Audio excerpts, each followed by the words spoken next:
This is Greg Troutwine with Maritime Reporter TV, and we're very pleased to be joined today by Jan Diekmann of Ericsson to discuss his company's recent report, Connected Ports, a guide to making ports smarter with private cellular technology. This was an interesting topic for us, as digitalization and all that it entails is a pervasive trend in maritime ports and logistics operations. To start us off, why don't you just discuss the impetus for this report? Well, I need to take a small step back here and look at the technology of 5G as such, and as the digitalization journey that not only maritime and ports are undergoing, but a lot of industries in various verticals are starting now really off to increase their efficiency and lower their footprint in carbon emission, etc., by using really a higher degree of automation as well as a more data-driven production, so to speak. And 5G has come along not only to improve the end user experience, but also offer new services and new opportunities, especially for industries in the area of machine to machine. Now, during the last, I would say 1.5 to 2 years, 5G has really now taken off, coming from the technology to be discussed, kind of a vision, into reality. And more enterprises now see that 5G can provide value to their automation journey and start to try out that technology. So, but in order to make it even more tangible, to make industries understand what that, for them, new technology can contribute to their journey and bring to them in terms of real value, we decided to kick off that report, look at different use cases in various verticals. In this case, it's the port industry, and attach a type of a value to it, like what's your invest, what will be the payback, and how fast will you achieve a break even.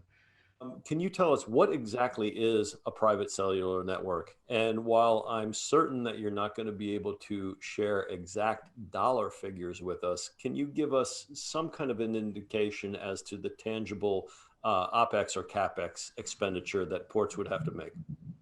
Yeah. Let's start with the first part of the question. A private cellular network, also often referred to, and that is 3GPP expression, is a non-public network, is a dedicated network which is on-premise and exclusively used by the enterprise that has sourced it or built it. Coming to the second part of your question, I think without mentioning, let's say, absolute figures, the report has taken assumptions on the cost in CAPEX and OPEX for a network and has compared those with the return, with the savings you get by fully deploying the use cases described. It's a bit hard to throw a number, really, as you already were expecting, because there can be so many different business models. A private network is deployed. How large is the area? How complicated is it in terms of getting the right radio coverage? What are the value-added services around it? Is it using push-to-talk, voice, whatsoever? So bear with me, it is really hard to attach a number, but it can be, I would say, anything from looking at a 5 years time frame, from a first half 6-digit to a first half 7-digit number, but mainly I think it's getting to a point where it is really affordable, and we have shown, taken these assumptions, that that investment is paying off pretty quickly. Everybody likes a good case study. It's great to talk about these new technologies, but it's even better to talk about how these technologies are actually applied in the real world. Can you point to a specific port that has adopted a private network? I have one example which I like very much, because it's a deployment that is now running for more than 2 years. just as we speak, and that's Rotterdam World Gateway. We have deployed a private network in Rotterdam World Gateway 2 years ago, replacing the existing Wi-Fi solution. And as you can imagine, it's a 4G network. It can evolve towards a 5G network, but even a 4G network in that case has really proven its value by being more reliable, more stable than the existing Wi-Fi solution they had. And the return of invest in Rotterdam can be estimated to less than half a year.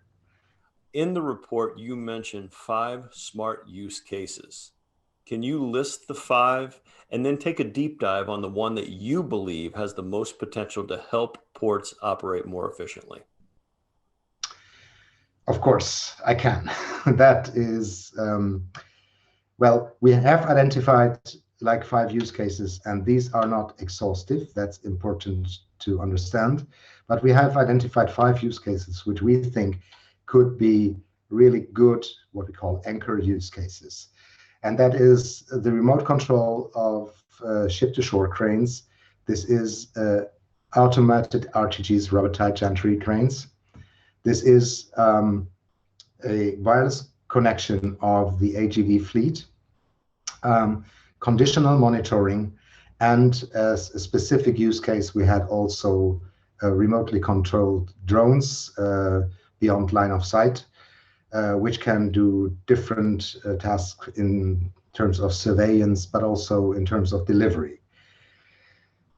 And now you gave me a hard one, which is my most favorite use case, you said. And I think in the end, and maybe we come to that later, I hope, in the end, all of these contribute to a smarter port. But I think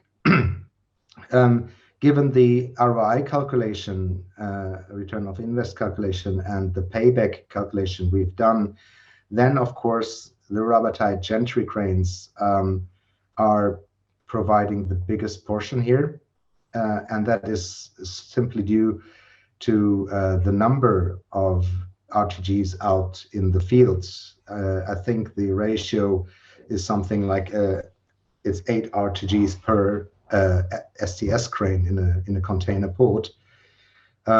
They are definitely giving the most return of investment, or the biggest return of investment. Nonetheless, I personally think that the 5G as a platform will enable more use cases that you can stack up on the same technology.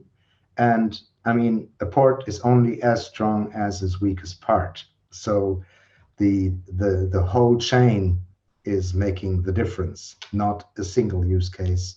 How significant is the solution that you propose in terms of the big picture? Yeah. Also here, we're an important but a piece of the full chain. But I personally think, and that also, I think that's also what the report concludes a bit in the end, is that 5G can be a real catalyst, an accelerator of that improvement efforts that ports do in terms of efficiency. Like if you look at the technology, it enables the realization of automation, but also of other data-driven measures, so to speak. It can help to really bring augmented reality to life, for instance. We have done, or Ericsson was part of a study done in Livorno. I'm not sure if you're familiar with that, where we really proved that, but especially in terms of bulk handling, that a better logistics driven by a digital twin of the port can increase efficiency, save money, lead to a better monetization of your resources, but at the same time reduce your carbon footprint by more than 8% just by employing this methodology. And I think Here, 5G can play a role in monetization of assets, helping on a way to better sustainability, and really accelerate and drive digitalization of various industries.